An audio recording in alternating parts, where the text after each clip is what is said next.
మనకు ప్రాణాధారమైన రక్తం కొన్ని రకాల జబ్బుల్ని నయం చేయటంలోనూ సంజీవినిగా ఉపకరిస్తోంది. ఇందుకు చక్కటి ఉదాహరణ PRP therapy. Platelet rich plasma థెరపీగా పిలిచే ఈ విధానంలో మన రక్తంలోని ప్లేట్లెట్లు మూలకణాలే జబ్బుల్ని నయం చేయటంలో తోడ్పడతాయని చెబుతారు నిపుణులు. ముఖ్యంగా మోకీళ్లలో గుజ్జు తగ్గి నొప్పులతో సతమతం అయ్యేవారికి పీఆర్పీ థెరపీని ఒక చక్కటి పరిష్కారంగా చెప్పుకోవచ్చు.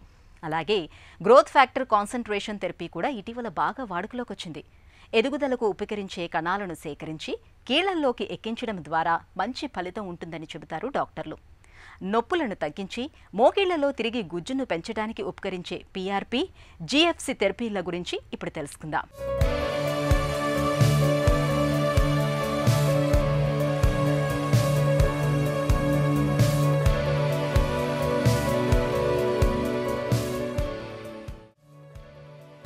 నొప్పి, బాధ మన ఒంటిని పచ్చిపుండులాగా మార్చేస్తాయి. గుండెల్లో గుణపాలు దించినట్లుగా మన ప్రాణాల్ని తోడేస్తాయి. మోకాళ్ల నొప్పులు అలాంటివే.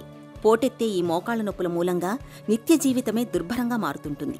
మందులు వాడినా అవి తాత్కాలిక ఉపశమనాన్నే ఇస్తుంటాయి. ఏళ్ల కొద్దీ మందులు వాడినప్పుడు మోకాళ్ల నొప్పులు తగ్గకపోగా వాటి మూలంగా చాలా రకాల దుష్ఫలితాలు కనిపిస్తుంటాయి. ఇలాంటి పరిస్థితుల్లో దీర్ఘకాలికంగా వేధించే ఇలాంటి మోకాళ్ల నొప్పుల బెడదను వదిలించేందుకు డాక్టర్లు చాలా వరకు సర్జరీలను సిఫారసు చేస్తుంటారు. ఆపరేషన్ అంటే ఇష్టం లేకపోయినా దుర్భరమైన మోకాళ్ల నొప్పుల్ని వదిలించుకునేందుకు చాలామంది అయిష్టంగానే సర్జరీలకు మొగ్గు చూపుతుంటారు. అయితే ఇదంతా గతం.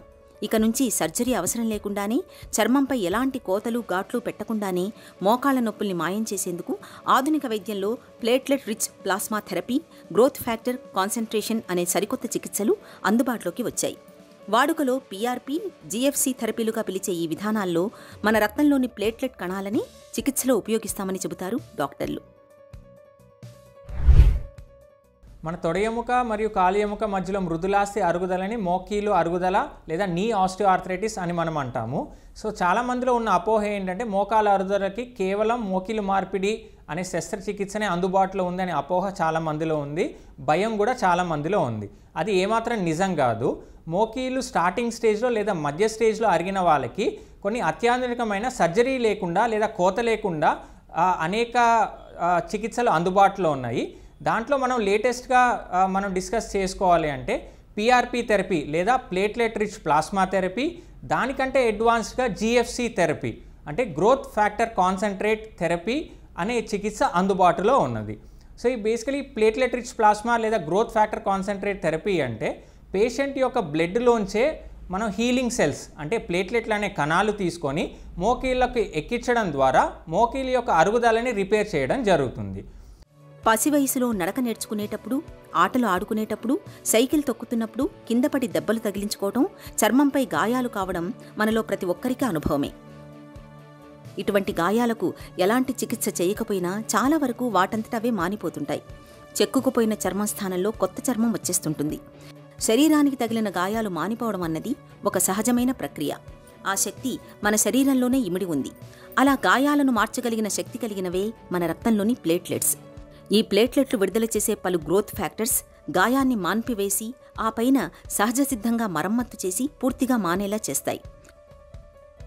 పీఆర్పీ, జీఎఫ్సీ చికిత్సా విధానంలో రోగి నుంచి సేకరించిన రక్తాన్ని సెంట్రిఫ్యూజ్ చేస్తారు. ఈ ప్రక్రియలో ప్లేట్లెట్స్ అన్నీ ఒక చోటికి చేరుతాయి. ప్లేట్లెట్స్ అధికంగా ఉన్న భాగాన్ని ఇంజెక్షన్ సాయంతో పేషెంట్లో దెబ్బతిన్న కీళ్ల భాగానికి ఎక్కిస్తారు. ఇలా సేకరించిన ప్లేట్లెట్స్లో గాయాన్ని మాన్పే కారకాలు 6 నుంచి 8 రెట్లు అధికంగా ఉంటాయి. సేకరించిన ప్లేట్లెట్స్ని దెబ్బతిన్న కండరం లేదా కీలు భాగం ఇలా ఎక్కడైనా ఎక్కించవచ్చు.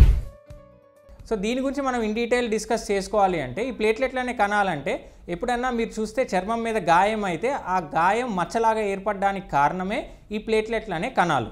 సో ఈ కణాలు బ్లడ్లో ఉంటాయి. సో మనం రక్తం తీసుకుంటే కనుక మాత్రం దాని తర్వాత జీఎఫ్సీ థెరపీకి అయితే కేవలం 4 ml బ్లడ్ తీసుకోవాల్సి ఉంటుంది.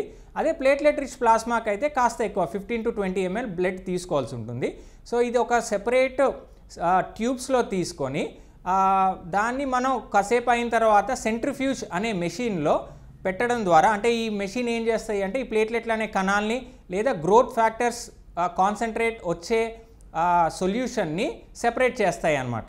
సో ఇవి సెంట్రిఫ్యూజ్లో పెట్టిన తర్వాత మనకు కావాల్సిన అవుట్పుట్ ఏదైతే ఈ ప్లేట్లెట్ కాన్సంట్రేట్ సెల్స్ ఏదైతే మనకు బయటకు వచ్చిన తర్వాత మనకి పేషెంట్ని స్టెరైల్ కండిషన్స్లో అంటే మోకాలి మొత్తం కడిగి అంటే స్ట్రిక్ట్ ఏసెప్టిక్ ప్రికాషన్స్ మనం మోకాల్లోకి ఇది ఇంజెక్ట్ చేయడం జరుగుతుంది.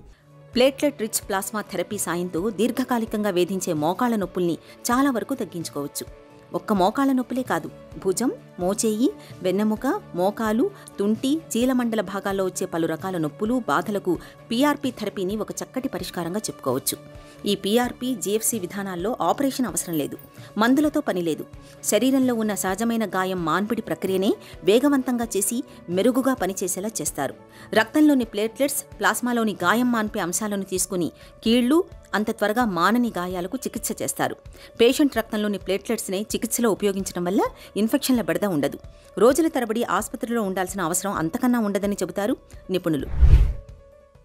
ఈ గ్రోత్ ఫ్యాక్టర్ కాన్సన్ట్రేట్ అడ్వాంటేజెస్ ఏంటి అంటే, సో ఇప్పుడు మామూలుగా ప్లేట్లెట్స్ అంటే మాత్రం ఇప్పుడు వయసు పైబడిన వారిలో దాని యొక్క సామర్థ్యం నెమ్మగిస్తూ ఉంటాయి.